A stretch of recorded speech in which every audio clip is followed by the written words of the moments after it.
How I rent my land to make passive income. That's the topic for today's episode. And without further ado, let's dive in.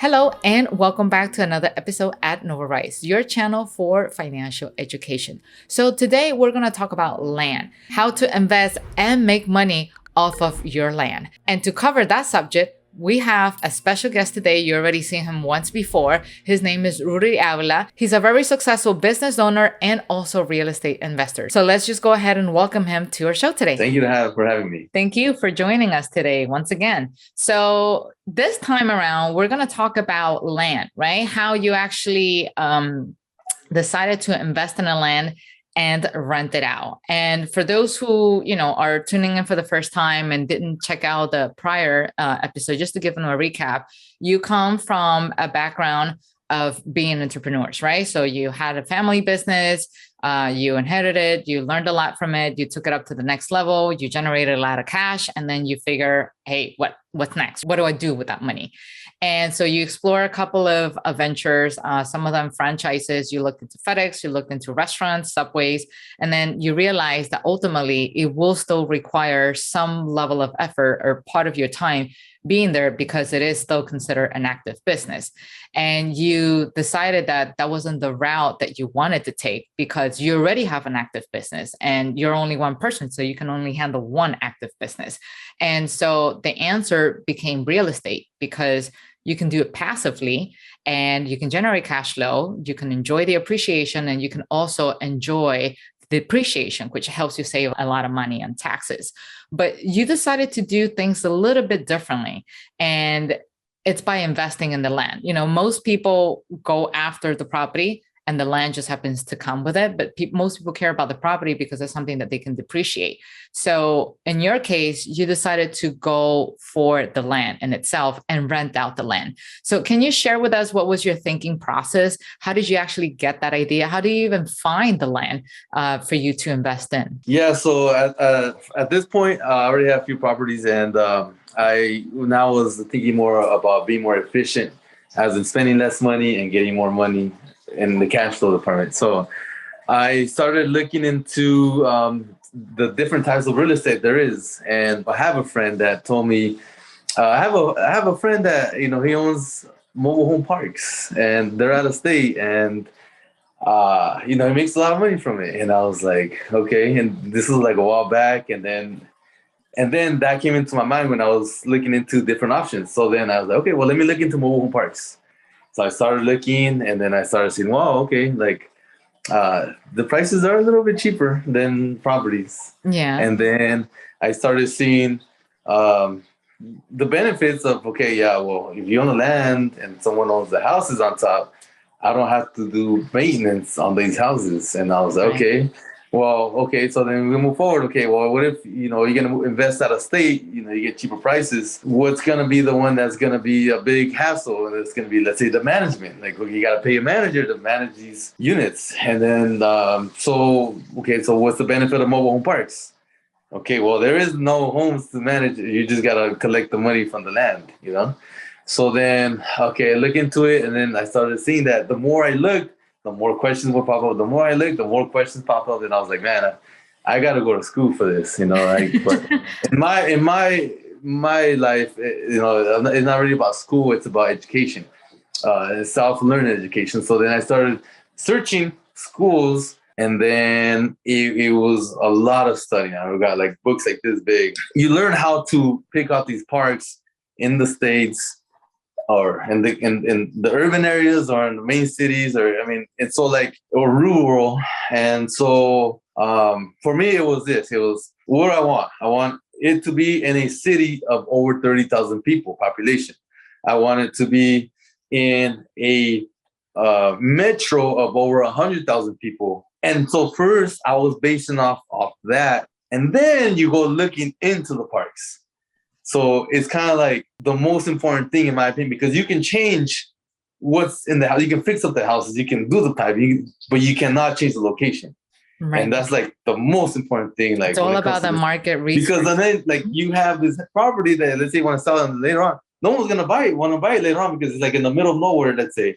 But if you have it like in a city, then it's like, wow, okay, now you got a lot of people to choose from. Now you have people that have jobs nearby. They're going to go home and rest and then go to their job and then come back.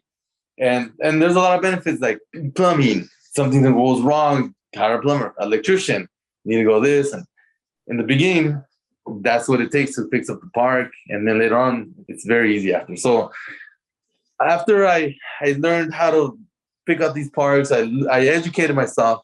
It was a lot of education. I started looking on this website, and right there, it's nothing but mobile parks in all the states. It's mainly people that own their own parks that put their parks for sale. So you are able to like get in contact directly with the owner.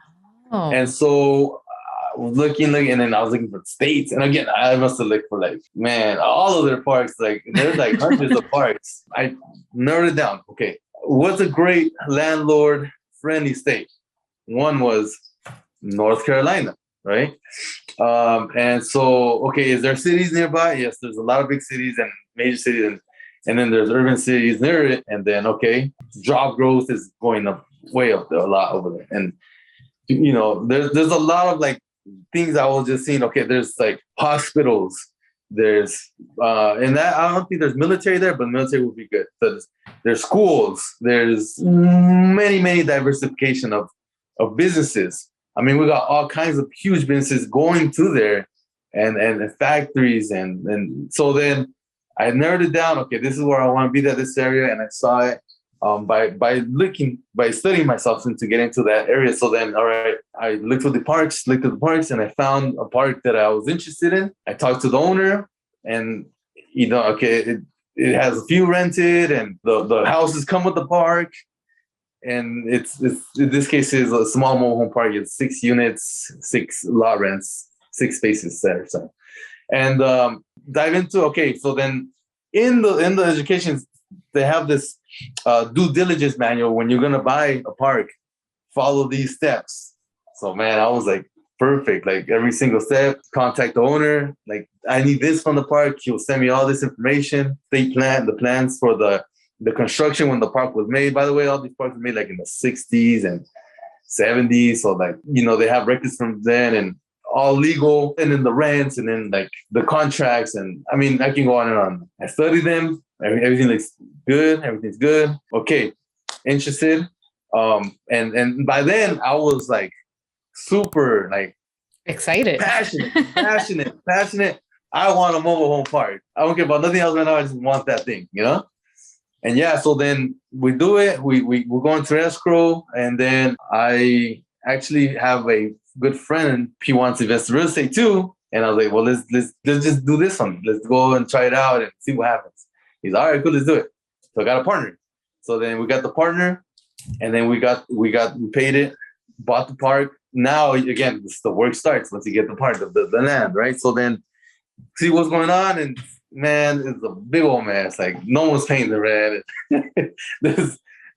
there's one house, it's no good. Like I thought it was good, but turns out like that house is like no good at all. Right? I completely missed that one, but I didn't negotiate enough for all of them that it brought me a good deal overall. So that was like, okay, well, it turned into 5 now, right? And so we go in and fix little things here and there. Everything remote, by the way. I've never been there, period. I've never seen it in my life. I've always been in cars. I don't like to fly. So everything I had to find out, like, how do I do this? So then, like, an example, I know my business, the tire shop, and I know I have so much customers that if someone calls me on the phone, hey, do you know a contractor? Do you know an electrician? Or do you know this? Hey, I go there. And so then I was like, okay, I'm going to call tire shop out there and say, hey, do you know anybody that does electricity? Or do you know anybody that's a plumber? Or does anybody that oh, yeah, here the family members. And so you literally call a tire shop and where the I will call tire shops. Oh, yeah. Wow. Yeah. So then, so cool. Because I know, like, okay, if someone will call me, I'm going to give me my trusted guy. You know what I mean? Right. Because I don't know who's calling me. And there's so many people. I was like, okay, but I want him to get, first of all, make some money. And I hooked him up. And then this guy, like whoever it is, one of my customers, like get a good experience. And not like, hey, man, you give me some bad guy. Like, no, he's going to be like, hey, thanks for the hookup. That guy was good. You know what I mean? So then that's all I hit up. Yeah. So that's why I hit the tire shops. Hey, you know, and they'll get the numbers and they'll go and check it out and fix whatever they need to fix it. mow the lawn or whatever needed. So wait a minute, you literally And- just call at the tire shops out where you were investing, Yeah. and you're saying, "Hey, I'm a mobile home park owner. I need your help finding an electrician." No, and they just no, I would say, like a friend, family member, someone that you know that is an electrician, and in Spanish, little by little, shaping it up, getting it ready, inside, outside, paying them. I would pay them for Walmart, go cash, Walmart. They get a receipt. Oh yeah, I got the money. And so it was empty. And I was getting ready. These trees, and I got this tree guy, man. But out there in North Carolina, there's a bunch of like trees, nice and green, and everything. So like they get big. And it was, a lot of work to get these like trees cut and paying to the Walmart, everything, or like Zelle, but however they, or checks, whatever they wanted. And then, so it was empty, ready to go. All six, six are there, but five was good. So then we started making flyers here, cardboard. We buy like the big white ones. We had some take pictures out there. I posted pictures or a picture, then my name, and then at the bottom, you cut the little strands and phone numbers, so then people just take it. Oh, yeah. Houses for sale, I will send them to like stores out there, shopping centers or something, and then here's a gift card, whatever it was, of $10, $20, $30. Please just put it on the wall, and so they will do that, and I get back calls from local people around the area. I had at the time, like this whole process, I needed at least one person there, which is a manager. I was paying a little bit amount because it wasn't rent. So that was the issue. Like this manager didn't know about like paperwork, didn't know how to receive paperwork, didn't know about emails. And I didn't know anybody else. And then I started going on Bigger Pockets. If you're familiar with Bigger Pockets, it's a community of real estate investors. I was like, hey, I need boots on the ground, which means I need someone out there nearby. So then, someone asked me, hey, what's up? I'm here, and someone that didn't know about real estate and wanted to learn and wanted to be hands-on. I was like, so then I found my boots on the ground. And then right away, it was a huge benefit. I did my contract, sent it to him. The guy signed it, sent me the money, get the contract signed. Then he faxed it back to me. And the guy sent me the money. And then, all right, now we're able to sell these houses. So the next one came, I sold another one. That one, for some reason, they just disappeared. They sent me the money, they bought it, they were fixing it, and then they disappeared. I was like, what the hell happened, And so, whatever, we got the house back, we sold it again, right? And then we, I keep saying we, but, we mean the boots on the ground, sold another one, and sold another one, and sold another one. And so, it's all full. And so, what happened was, for him to benefit, and for me, I don't really care about, like, the little money, which is, to me, is little money is like, okay, you make one transaction, you get paid one time. When it comes to real estate, I want to get paid over and over and over. Right. So I gave him the houses. I let him sell. He got the money for the sale of the houses. He kept it. I got the tenant. Your partner or the manager? The boots on the ground. The boots on the ground. Okay. The guy that was helping me out there in North Carolina. He lived nearby. So then the houses are owned out by the tenants. The homeowners now, and I own the land. Well, we own the land, and every month we just get paid every single month for that. And they want to pay because they don't want to lose their house. They want to get evicted because they have money invested in this. Right. So it's kind of like a partnership between the homeowner and then the landowner.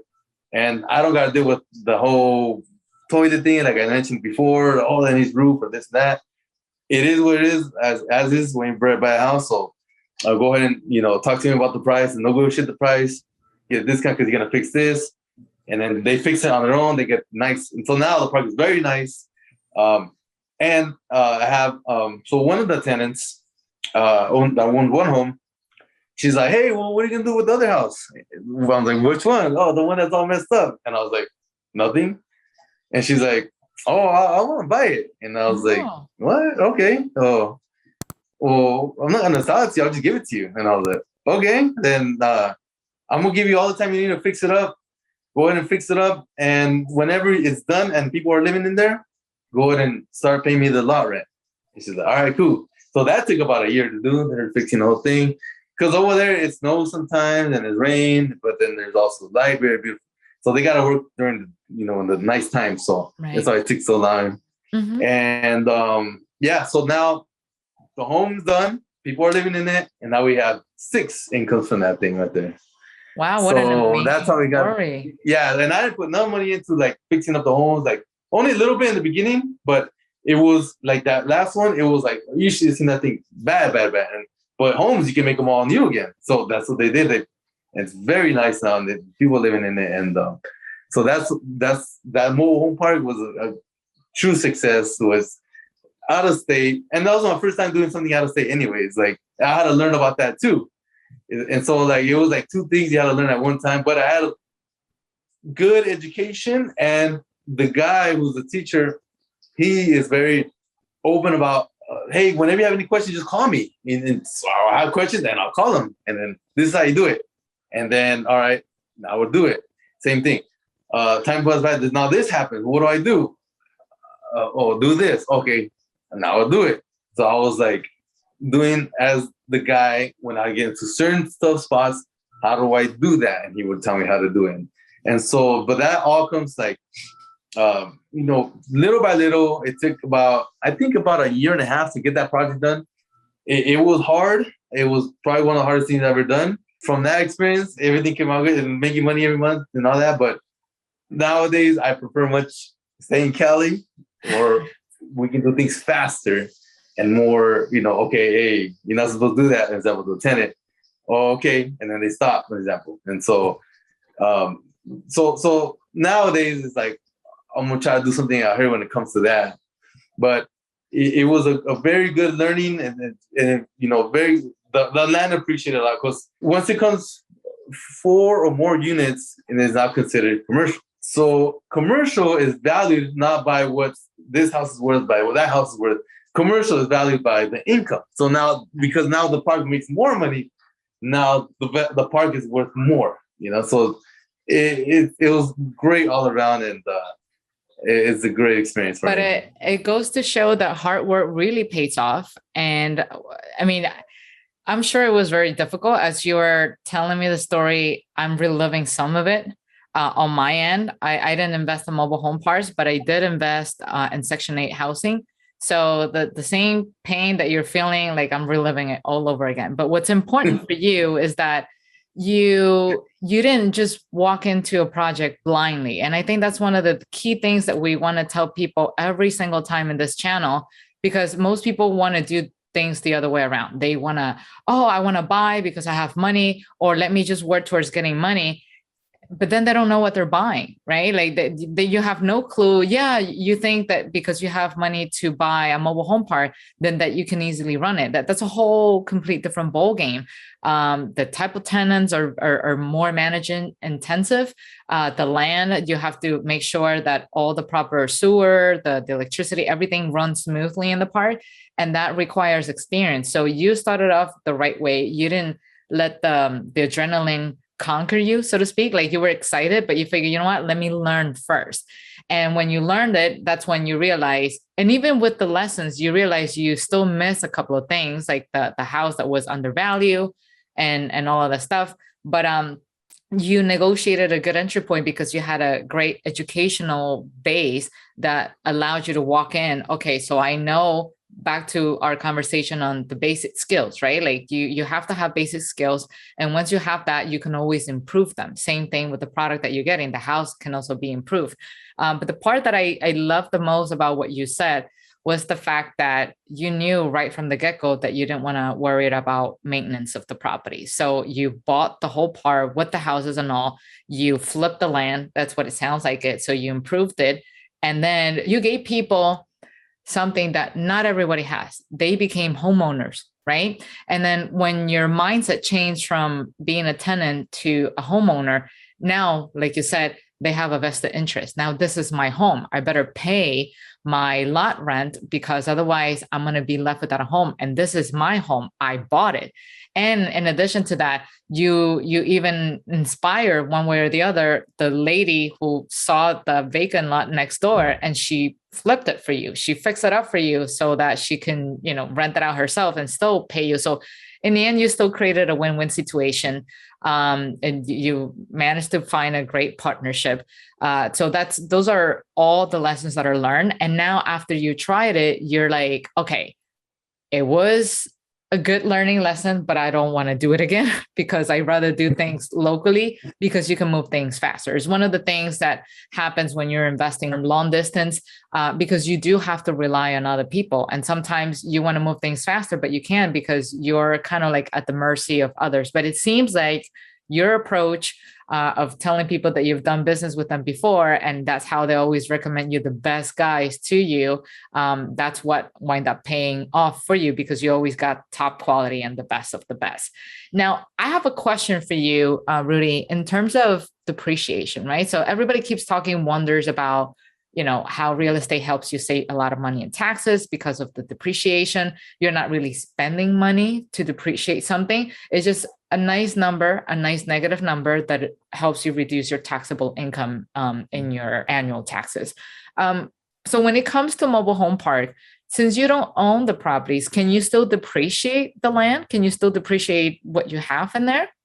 Yes. So you can only depreciate like the sewer system, the water pipes, if you have a fence, very minimal. You don't have a lot of there's good and bad to certain things, and you don't have a lot of depreciation when it comes to mobile home parks. But you still get some, and I'm sure you knew that walking in. But it still gives you because let's face it, mobile home parks are known for being a cash cow, just like the type of business that you love to do, right? So your tire shop is a cash cow. Now you have a mobile home park that is a cash cow. You eliminate the headaches of having to manage a broken toilet, like you said, and you're still getting the benefits of receiving money on a monthly basis, and you still got some of the depreciation. I'm sure that the sewage system was not cheap. I'm sure that the electric system that you have to build in was not cheap. So you're still getting some level of depreciation into your taxes. So you're still saving money down the road. Now, this question actually comes from Anthony because we were brainstorming last night about the type of questions we wanted to ask you during this interview today. And he mentioned, well, how does Ruby prevent someone from digging a hole in your mobile home park? Like, how do you ensure that doesn't happen? Like, what's the management like? So now you're not managing the house, but you're still somewhat managing that the quality of your land doesn't go down. So how do you do that? So here's how I do it. I'm self-managing it, so I have no manager. So I had to build really strong relationships with these people.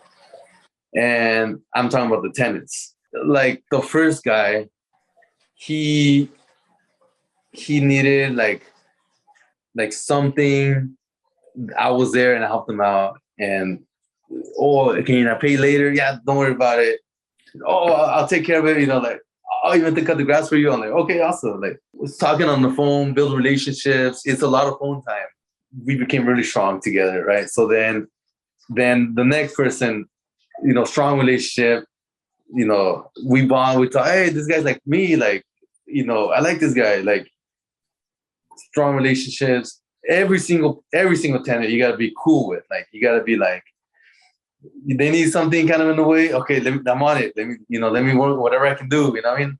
And so but that's how I am with all my businesses or the tenants or the things I rent out or whatever. Like every single one, I develop a strong bond. I built rapport in the beginning, and then we got the bond, and we have a strong relationship. And I was like, oh, I'm not gonna do something with my cousin behind his back type of way. Like, especially when like I live here, you know what I mean? Like, and it's gonna hurt me because I break my own sewer. I can't use the restaurant. It's just an example.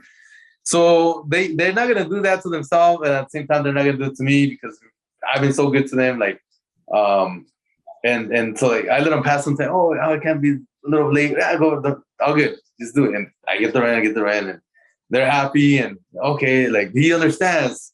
Okay, this was cool. Like that guy, he's all right. You know what I mean? So that's how I got around that. Like then like trying to like dig a hole and try to break the pipes and stuff like that. But I mean, yeah, I mean it could happen, but most like it's like anything. Can they fall and sue you and stuff like that?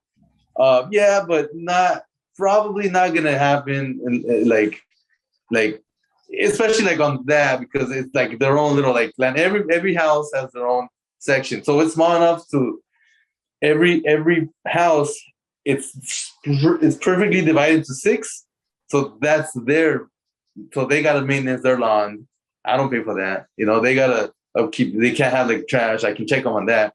But like if something happens, well, it's because their own stuff that's their own there. It's not gonna happen. If it was like a house, like a little like house that people go pay the rent, then so yeah, now they start thinking things like, oh, I'm gonna break in and steal something, or I'm gonna jump out the room and say I got hurt or something. But in this case, it's just land. There's nothing like it's really hard to like to make a real statement like, oh, I'm gonna sue this person because I fell in it, but it's like because it's there. Like the judge is gonna go off of like what's really happening, what happened, not like the dog bit me, I'm gonna sue him, but not even my dog, you know what I mean? So it's like can it happen? Yes, but it's rare that it does happen. It's probably not gonna happen. So it goes back to what I've always been saying. Real estate is a relationship business, and not just real estate, any business. It's always based on the relationships that you build with your partners, with your clients, with your customers. Your tenants, in this case, they are still your customers, right?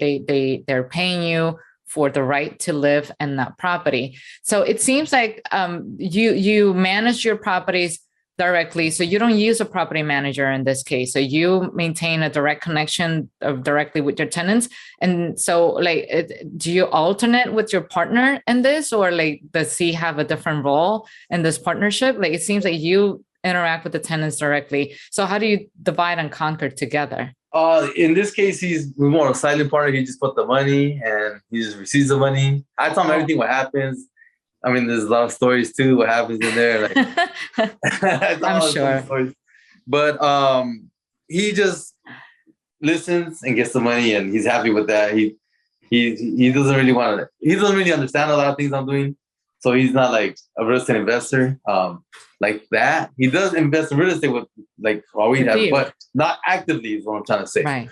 So he provides the money, and he was a silent partner. So yeah, it goes to say a lot about your character. The fact that he was willingly, moving forward and trust you with the money, with capital, it says a lot about you, your brand, and what you do. So you're definitely a trustworthy person. And we can tell from the get-go, otherwise you wouldn't be here interviewing with us. So we truly appreciate that. I'm actually going through the list of questions that I have. And the next one that I have was, how do you increase the value of your land? But I think you already covered that at the beginning as you were telling your story. So now that brings me into the segue as to, you and Rudy bringing something to, aside from the story, and any type of advice to, the entrepreneur or to the young real estate investor, or even to the existing investor who is considering, investing in mobile home parks. Like, what would you say to them now that you have gone through the whole experience? You know what your likes are and what your dislikes are. What would you share with them that can make their journey a little less, a little more joyful? Let's just put it that way. I would say education is a huge role. It's super important. It's something you do really got to stop and really learn, because the mobile home park is more like on the advanced side of investing in real estate. It's much more complicated, especially when buying a park. You can lose a lot of money or all of your money, and it can be even negative cash flow. It can be even worse than just losing your money. And so by losing money every month. And so what does pretty much fix all that potentially is the education behind it. Why are you going to buy over here, and why not over there? And there's different types of, in my case, it's city water, city sewer, but there's septic tanks, there's well waters, there's, these plants that they're very expensive for like the sewage. And why not get into those? And what's the benefits of a septic system compared to like a city system?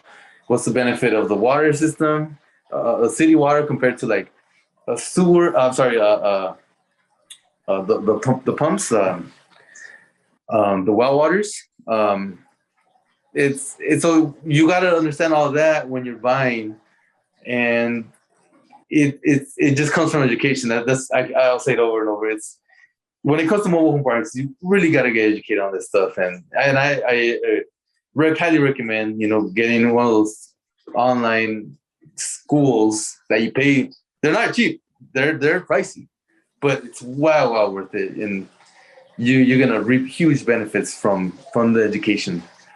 Right. At the end of the day, you have to define what's expensive, right? Is it more expensive to invest in your education so you learn something out of it that could prevent you, from losing from thousands of dollars? Or is it more expensive to put all your money into a mobile home park and then be in a negative cash flow, like you mentioned? So expensive is really relative. Like I always encourage everybody to not see things as an expense. And if you have to look at it as an expense, look at it as a smart expense, right? Because you invested money in that course.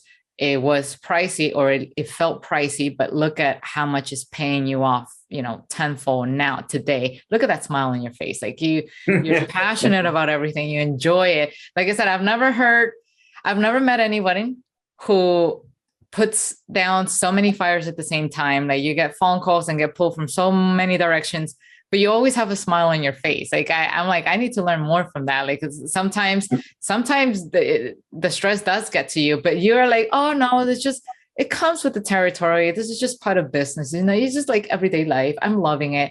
So I love that about you. So thank you for sharing, Rudy. Now, for those who want to learn more about Rudy and stay connected with him, here's the screenshot of his YouTube channel. So feel free to tune in, watch his content, stay connected with him so you can learn more about what he's up to nowadays. So once again, Rudy, thank you so much. I really, really appreciate your time being here, your willingness to share your lessons learned with everybody, just so that we can continue to educate more and more people so that they can enjoy a much better financial future tomorrow. So that's pretty much all we have for you guys today. And thank you, Rudy, once again, and take care, everybody. Bye.